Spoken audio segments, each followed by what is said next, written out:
Good morning, good morning, good morning. Welcome to the Be Your Own Hero Show. I'm your host. I'm Sacred Rice. I'm a professional writer. I got my new book out. My new book. Let me just give you a quick side view.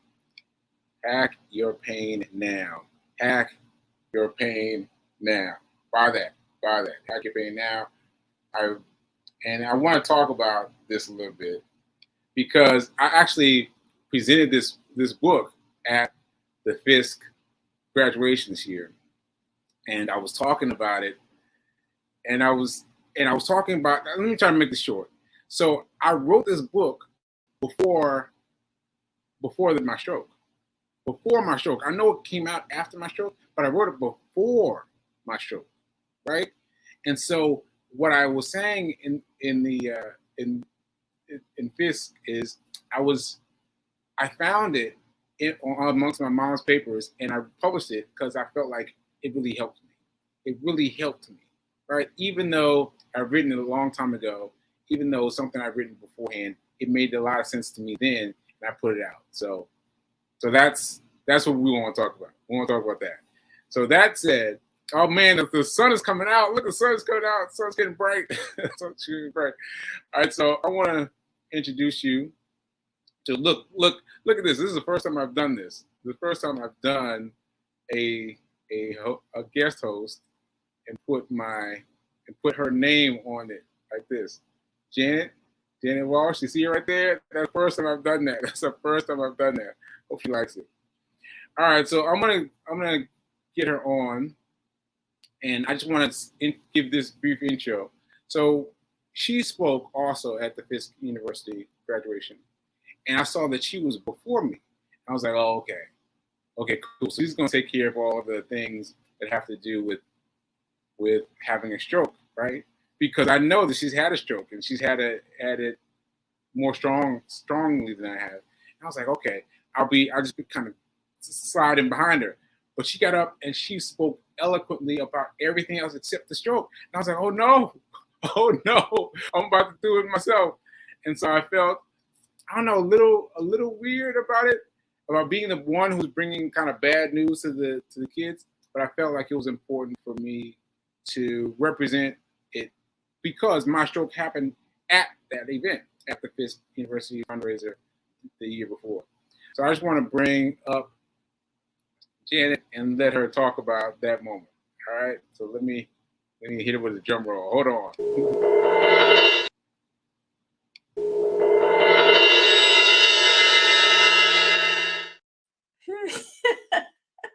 Good morning. Good morning. How you doing, Janet? I'm fantastic. I'm loving all the drum rolls, all the creative pieces. Your cognitive skills are running on 1,000 this morning. Oh wow, I appreciate that. Thank you very much. Thank you very much. I appreciate that. So tell me about the Fisk graduation, because I was convinced that you would say something about having a stroke because you and I have talked about you having a stroke. Right. So good morning. Thanks for having me here. Sure. And it's really interesting. I think one of the questions you may have asked is like, why don't you talk about it?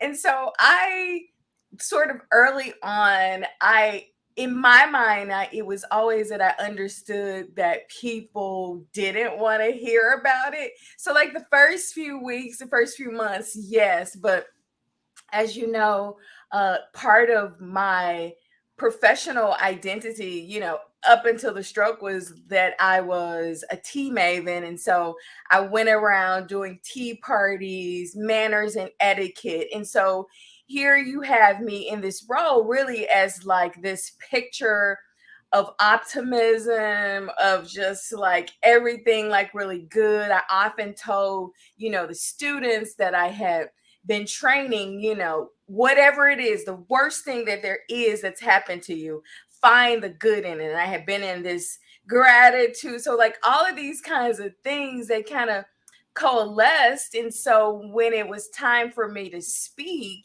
I opted not to sort of speak about it. And I will be clear to tell you that just because, and I'm sure just because people don't talk about like the impacts of the stroke and what it's happened, do know that there is always a lot of background stuff happening. Like, even as I mounted on the stage, you think about these things in the back of your mind. Is someone going to be there to help me up the stage? I know how to walk upstairs, but when it's in front of like 400 people, you start to think, oh, like all of the post-traumatic stress that happens after a major medical event, especially any event where you have had some sort of deficit, walking, any, movement.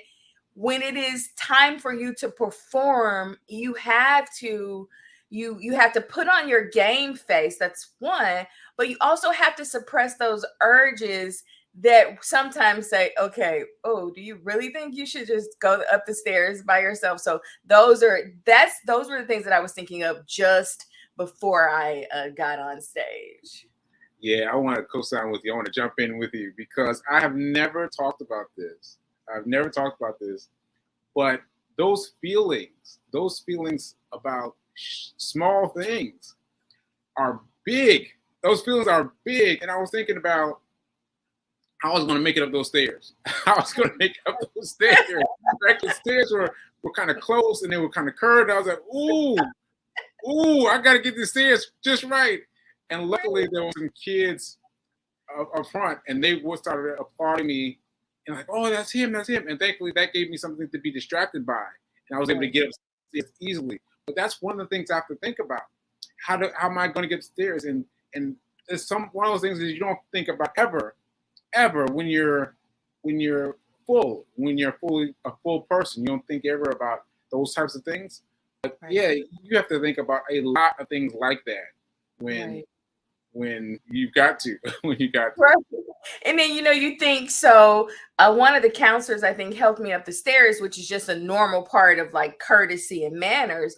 But then you start to be in these instances where it's not just about courtesy and manners, it's just about survival.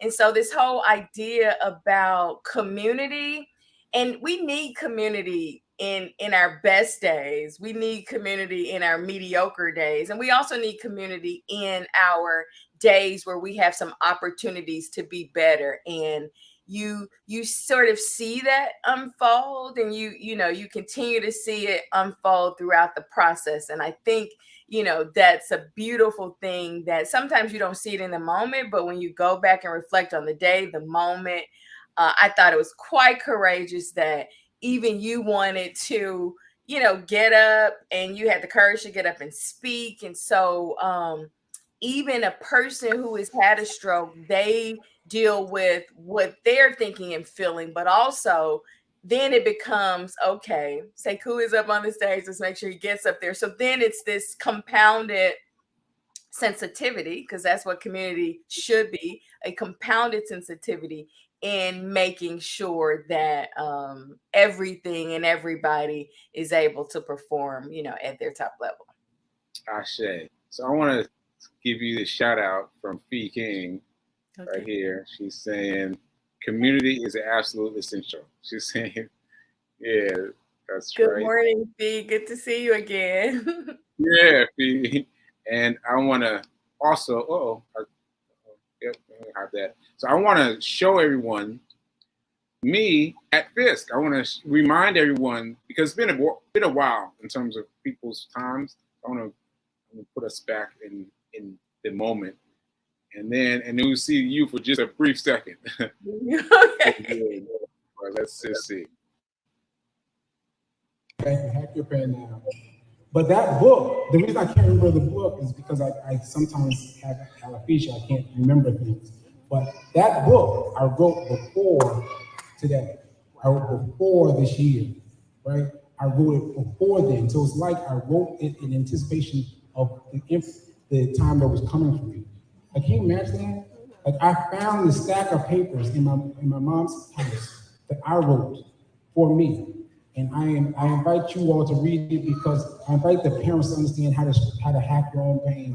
How to hack your own pain. You must understand how to hack your own pain so that your children can see you and learn through you. So that your children can see you and learn through you, okay? Okay, can I get an amen on that? All right. All right. So I didn't know what I wanted to say today, but that's the main thing. I just want you to understand that you need to learn how to shed your own pain, because anything can happen. Anything can happen. You might be like me and hit with a stroke and have to deal with it. And I'm dealing with it the best I can. I share. Okay.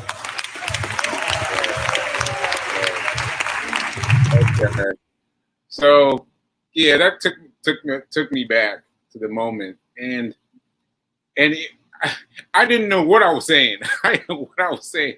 I had all these speeches. My mom printed out speech points for me right before. She sent me this whole speech point. I had it in my pocket, and I didn't reach for it. I was like, oh no, what am I doing? What am I saying? What am I saying? And so it was good to know that in my moment of doubt, I reached for that book.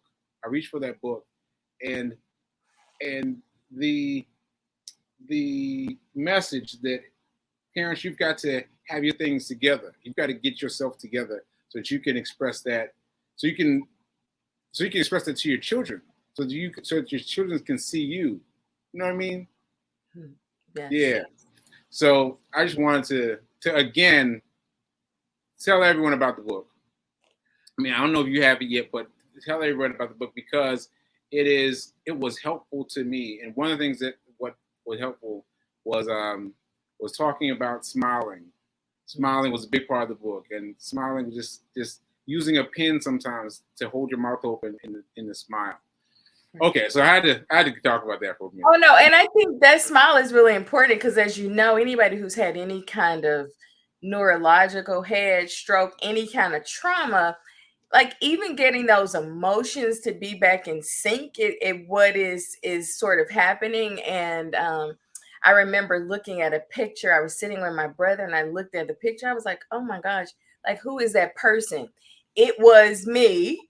And I was sitting with my twin brother, and I didn't recognize me, because like I could see in my eyes there was like this intense sadness. And it was, as your brain, as it continues to reorient itself to full living, as you know, I mean, here is the sad part of the story. It goes through these really like dark periods, and you really, really, really, really have to fight to get from that moment. And I remember looking at that picture with my brother and I, thinking like, oh my gosh, Janet, you gotta keep fighting. You can't, you gotta keep fighting. And so like I appreciate, life hacks. As a librarian, we always need like lists or something to do.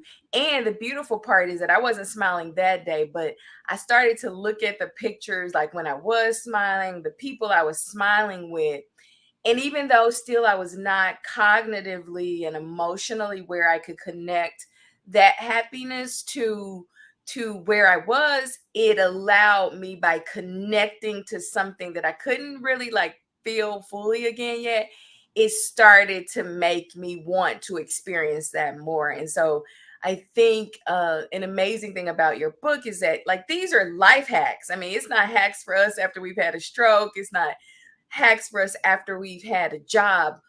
When we practice what we practice ongoing for a little while, sometimes it may feel like, oh, will I ever get this? But it always comes back. And so your hacks are things that we need to practice. We need to practice every day. So, and then we have to practice in the rain and the sunshine and the rainbows and all those things as well. Yeah, I agree with you. Thank you for that. And so I wanted to just comment on something. Your speaking voice is amazing. It's amazing. And I still struggle with mine. And I have to ask you, like, how do you deal with that? Well, what was your process? How long did it take you to recover your voice? So thank you. I appreciate that question. We talked about, part of this whole stroke thing is that it's a lot of work that has to happen behind the scenes. I'm still working to this day.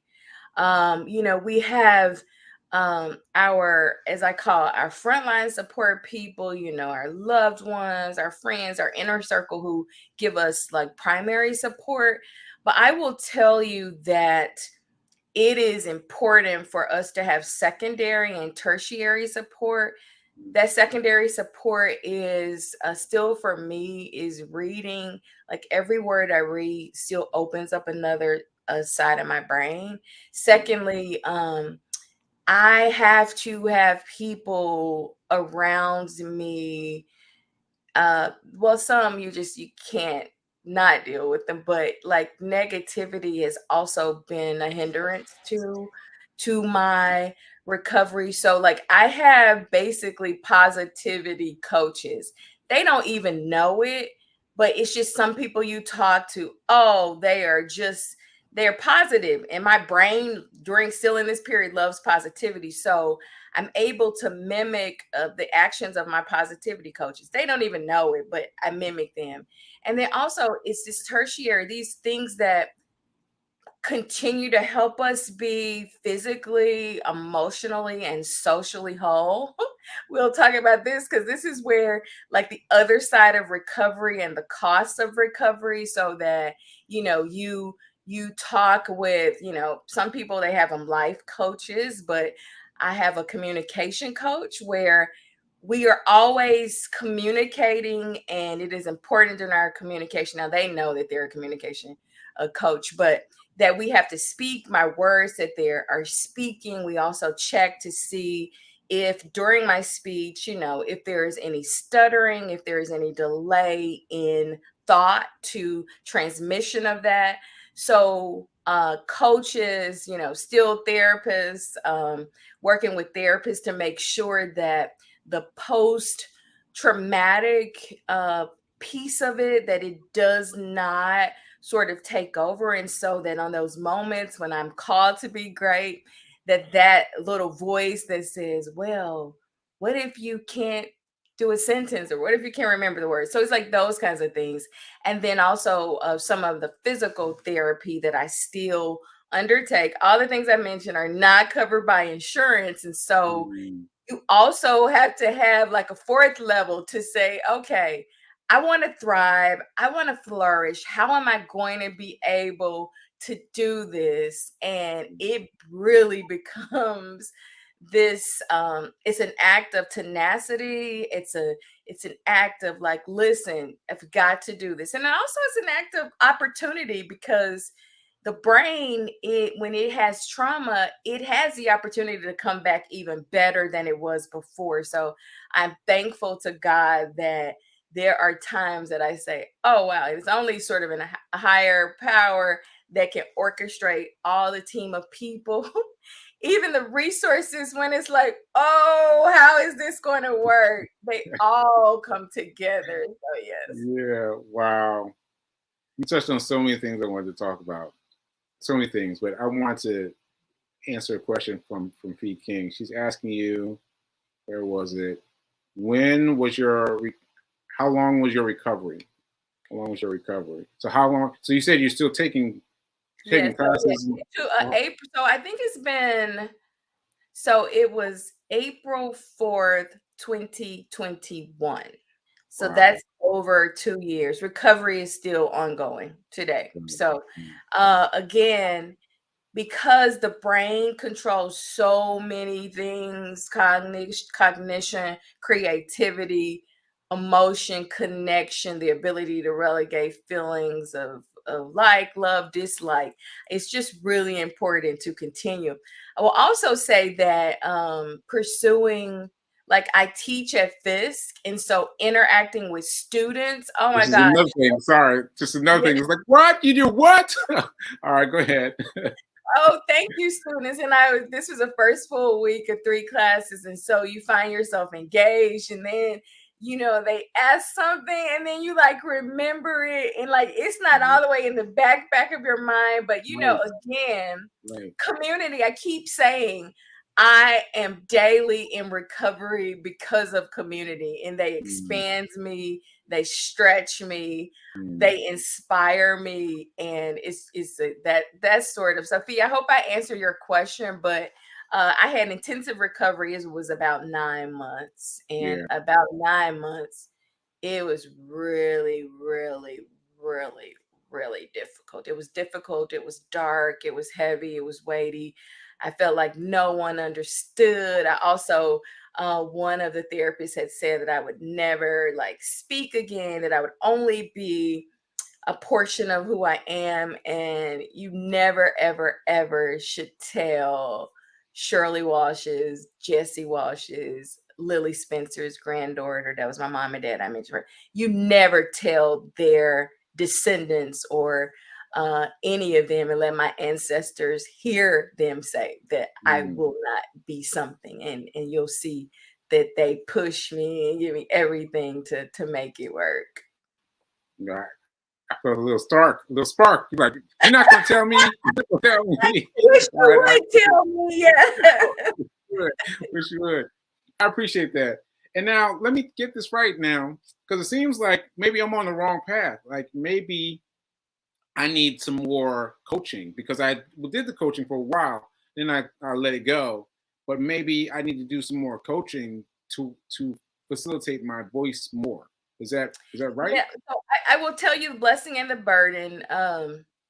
Say cool. The blessing is that you're gifted, you're smart, you have all these things at your fingertips. You have a wonderful support team. That is the blessing. The burden is because you have that.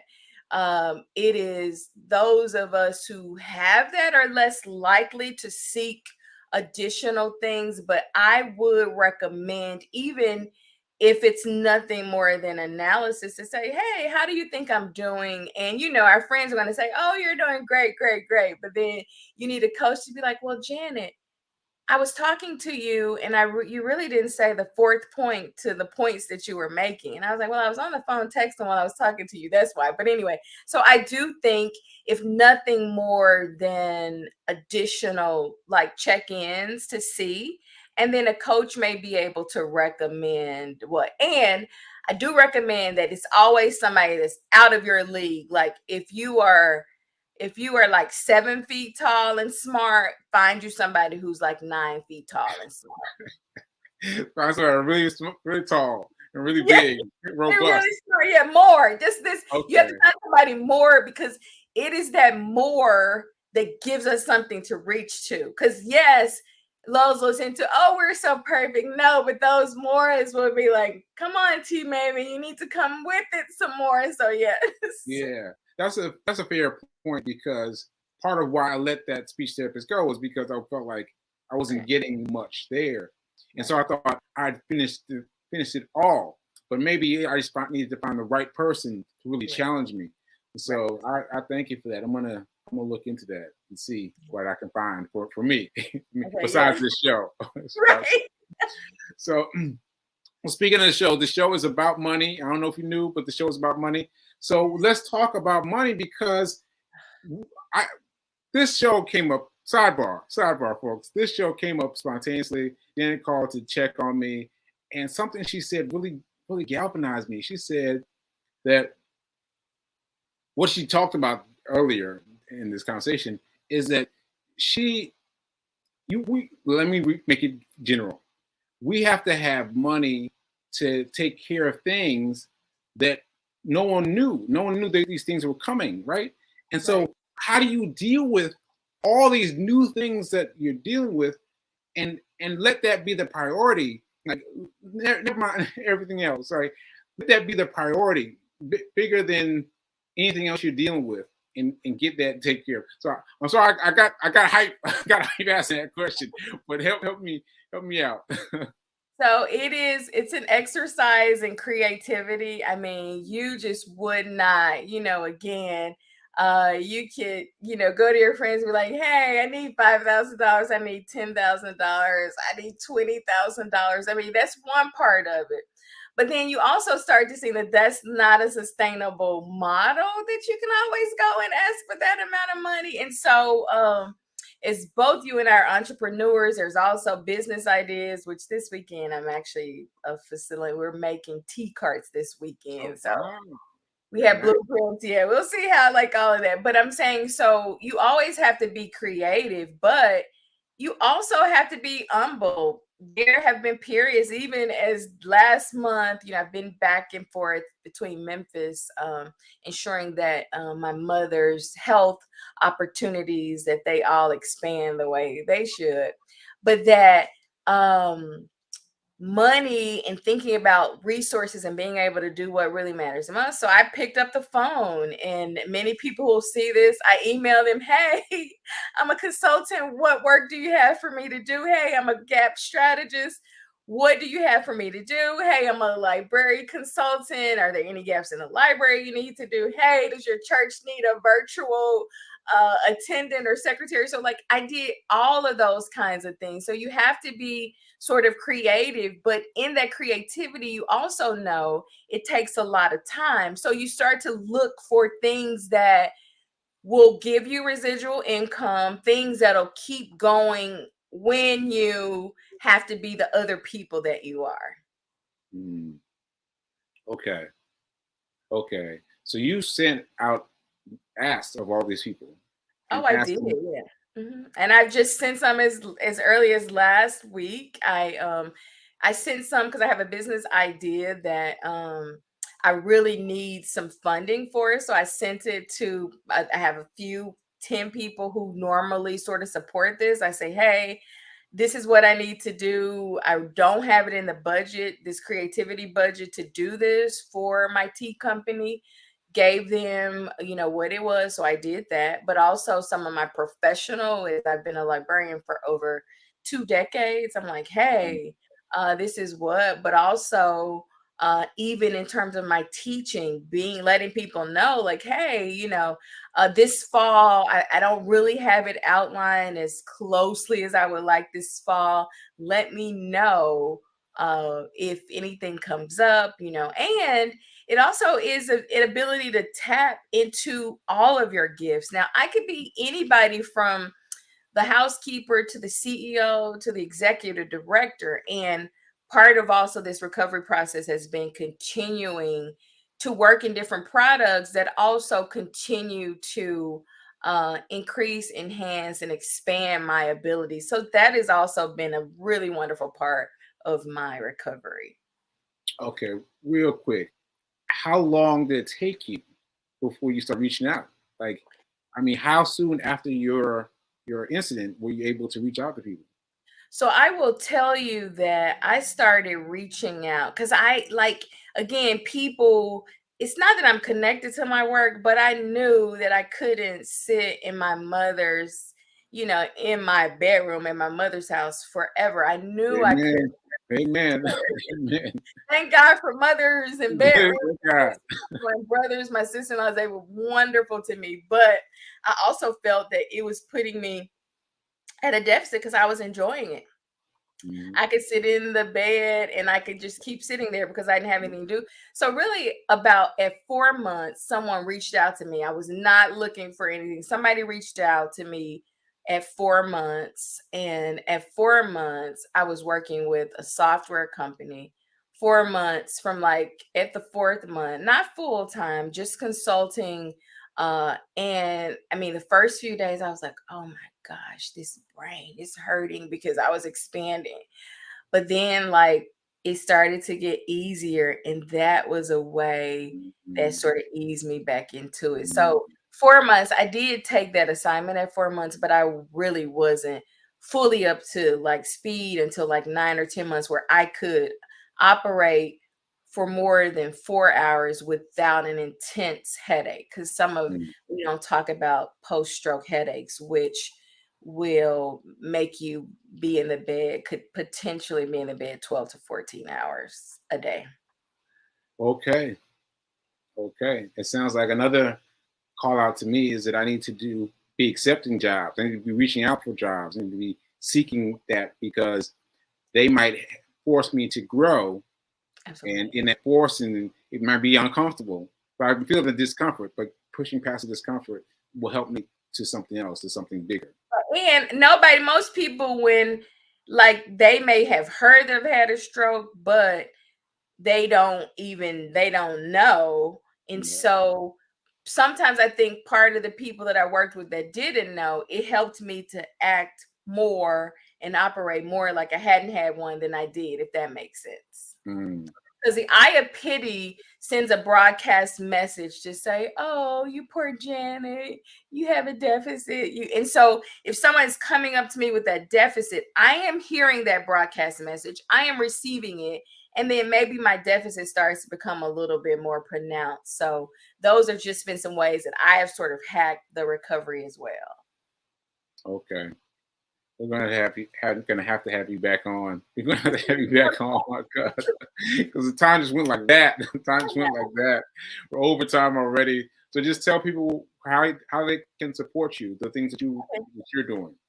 Okay, so you can support me easily. The easiest way is to just write me a check today for $10,000. I can ensure that I'll use that $10,000 for this novel concept that we're working on, T-Cards at the Music City Center. We'll make sure that you get some residual things like that. You can catch me on Facebook as T Maven. On Instagram, I think it's my T Maven, and my company is ttandscompany.com. LinkedIn is Dr. Janet Walsh, and yes.